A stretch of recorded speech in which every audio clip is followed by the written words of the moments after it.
ఒక్కరోజు తప్పించుకుంటాం, 2 రోజులు తప్పించుకుంటాం. కానీ తప్పు చేసినాక ఎవ్వళ్ళైనా సరే ఎప్పుడో ఓసారి చేతులు కట్టుకొని నిలబడాల్సిందే. తప్పు చేసినందుకు తుప్పు వదిలించుకోవాల్సిందే. కానీ కొంతమంది ఉంటారు, తప్పు చేసినాక కూడా నీతులు చెప్తుంటారు, తప్పించుకునే ఈగ్రం చేస్తుంటారు, భయం లేదు అని అంటుంటారు. కానీ పోలీసోళ్ళు అంత అల్కగా ఈడ్చిపెడతారా? అస్సలు ఈడ్చిపెట్టారు. అగ చూడుర్రి బెంగళూరు రేవ్ పార్టీ ముచ్చట్లు ఎటెటు తిరుగుతున్నాయో. వదల బొమ్మాలి వదల అన్నట్టే ఏమక్కను గట్టిగానే అంటాడుతున్నది బెంగళూరు రేవ్ పార్టీ కేసు. నోటీసులు ఇస్తే సలిజ్వరం వచ్చిందని విచారణకు డుమ్మా కొట్టేటాలకు మళ్ళోసారి నోటీసులు ఇచ్చిండ్రట కన్నడ పోలీసోళ్ళు. ఏమతోని కలిపి ఇంకో 86 మందికి రెండోసారి నోటీసులు ఇచ్చిండ్రట. జూన్ 1వ తారీఖు నాడు 600 అయినా వచ్చి హాజరేసుకోవాలి అన్నట్టు నోటీసులల్లా గట్టిగానే రాసిండ్రట.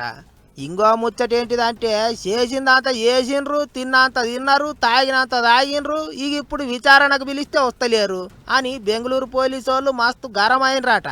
27వ తారీఖు నాడు ఎవళ్ళైతే డుమ్మా కొట్టిండ్రో వాళ్ళందరి మీద గట్టిగా నజరేసిండ్రాట. ఇప్పుడు ఎమ్మెల్యే పేరు మీద ఉన్న కారు ఓనర్కు కూడా నోటీసులు ఇచ్చిండ్రాట. ఇక ఇది అంతిట్లుంటే యా పార్టీకి పోలేదు, పట్నంలోనే ఉన్నా పట్టిగా బటగాల్చి మీదేస్తున్నారు అన్నట్టు ఏమో చెప్పిందే మళ్ళా చెప్తాంది. ఇంట్లోనే ఉన్నట్టు వంటలు చేసి చూపెట్టింది. లైవ్ వీడియోలు పెట్టి అబద్ధాలు చెప్పొద్దని అందరికి నీతులు చెప్పింది. తప్పు చేయనప్పుడు భయమే లేదన్నట్టు మాట్లాడింది. కానీ బెంగళూరు పోలీసు వాళ్ళు పిలిస్తే మాత్రం జ్వరం వచ్చిందా అంటున్నది.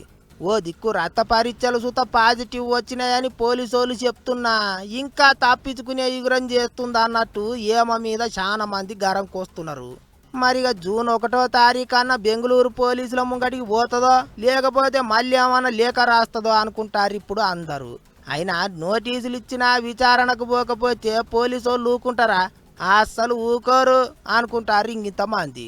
మరిగా ఏమవుతుందో చూసుకుంటూ పోవాలి.